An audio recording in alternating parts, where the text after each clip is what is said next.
All right, so here we want to start the top drafting. So I believe you must be observing how I am handling the fabric.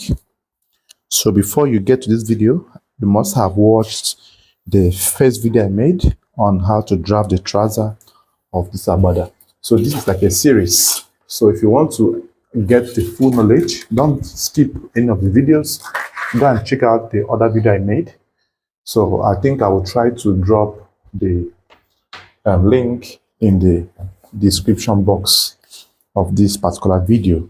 So here, if you want to draft the top, now this top is not exclusively for Agbada, it is for all senator outfits. So the first you will do here is to get your folding. Now the folding must come in line with the chest measurement over 4. So what's the chest value we have? The chest we have is a chest of 48. So divide by 4, you have it to be 12, right? So this must cover 12 inches. Then after the 12 inches, you will put extra 2 inches for your inseam allowance. So here you fold to this very point and you have your fabric in this order. So this is exactly what I want. And now the next you will do is to iron. You iron the fabric. Now you make sure that when ironing, you don't stain or burn the fabric. And bear in mind, I am using the back, that's the wrong side in my cutting stage, because all chockings must be done from the wrong side. So here you have your fabric in this form.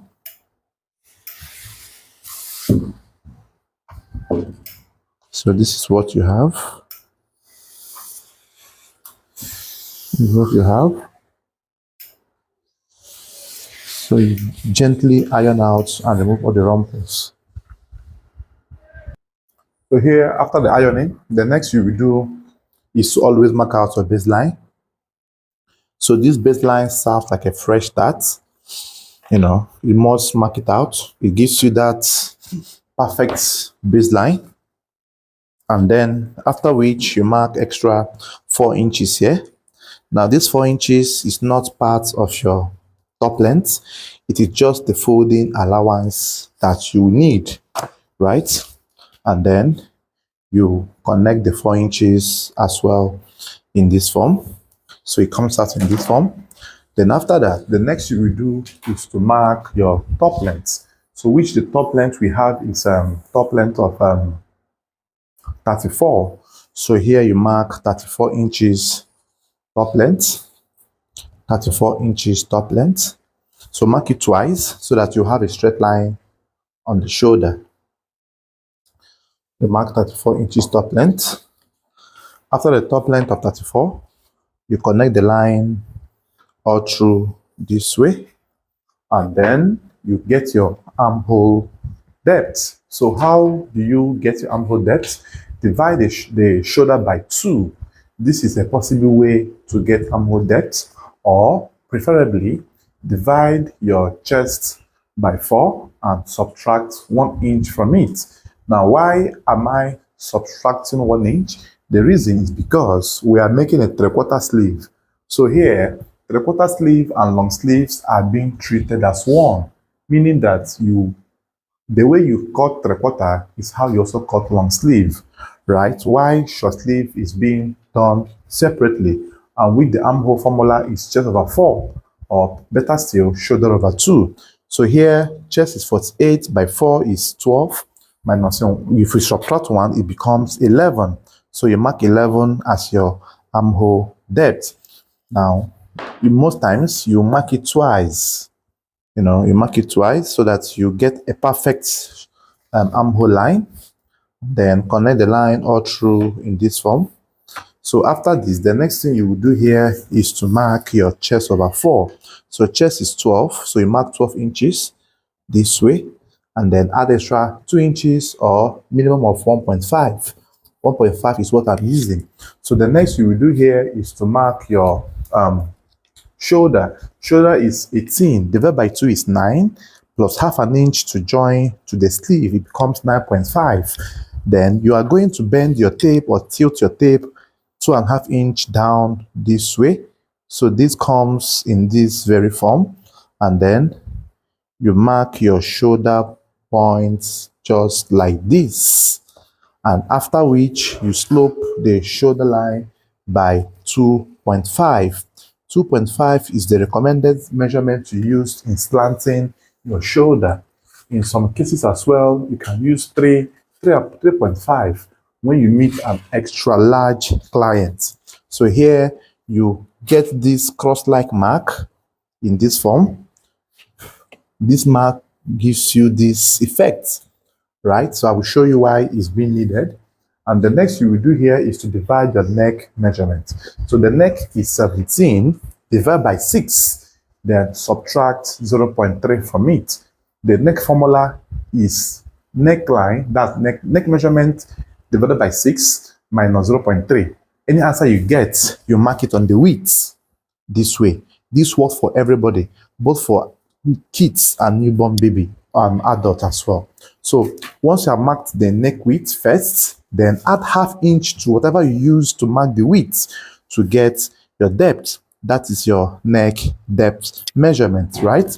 So here you connect the line, straight line this way. Connect this as well, it goes straight line this way. And then with the help of your armhole curve, then you place it in this form until you make a curve that connects the neck width and the neck depth. It goes in this perfect shape. And after this, the next thing you will do down is to connect that intercept of the shoulder slant and shoulder width. The intercept connected to the neck edge, it comes in this form. To the neck edge, it comes in this form. And after this, the next thing you will do here is to bring the shoulder line down to the armhole line. But in bringing it down to the armhole line, you don't bring it straight down. You tilt your ruler to go in by half an inch, and then you go all the way this way, right? And then after which, take your armhole curve, place in this form. The armhole curve will cut across this line that came down from the shoulder to the armhole by half an inch in. So it goes half an inch in this way while you make your curve from here. You connect all through to this very point.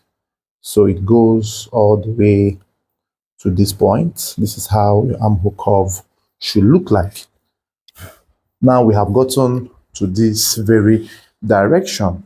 Now after this, the next you will do here is to bring down the line on the chest allowance straight down this way.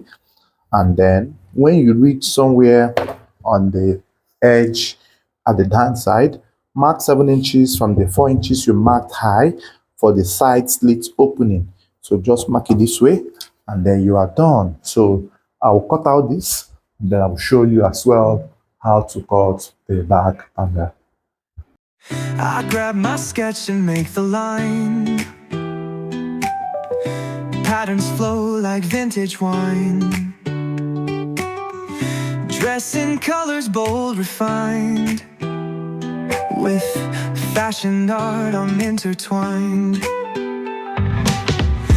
From the canvas to the screen, styling dreams like you've never seen.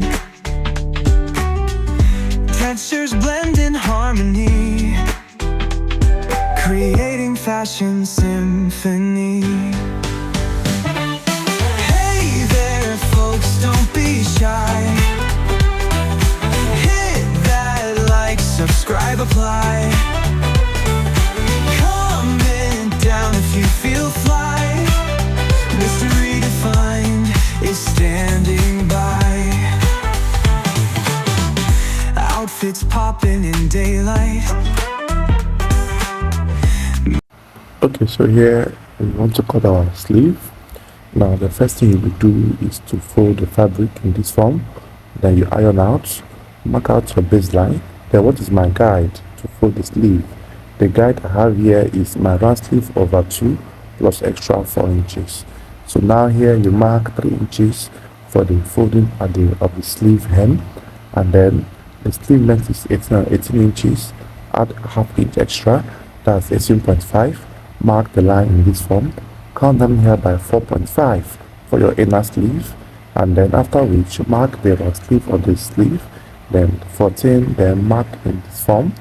Then connect from here with your pattern master or your armhole curve all through this way, and then make sure you go out in this form. Measure the distance from there, divide into 4 equal parts, and then come up by half, go down by 1, and then with your freehand sketch connect from here to the middle and back to that point. So I have a video as well I made on how to cut your sleeve. If you don't understand this, kindly watch the videos on my other uploads. You understand how the sleeve was drafted. So this is just like a quick explanation for you to see how it's done. Alright, so I'll see you on the next one. Keep on watching. I grab my sketch and make the line.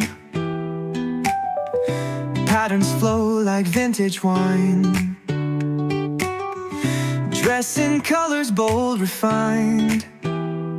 With fashion art I'm intertwined. From the canvas to the screen, styling dreams like you've never seen. Textures blend in harmony.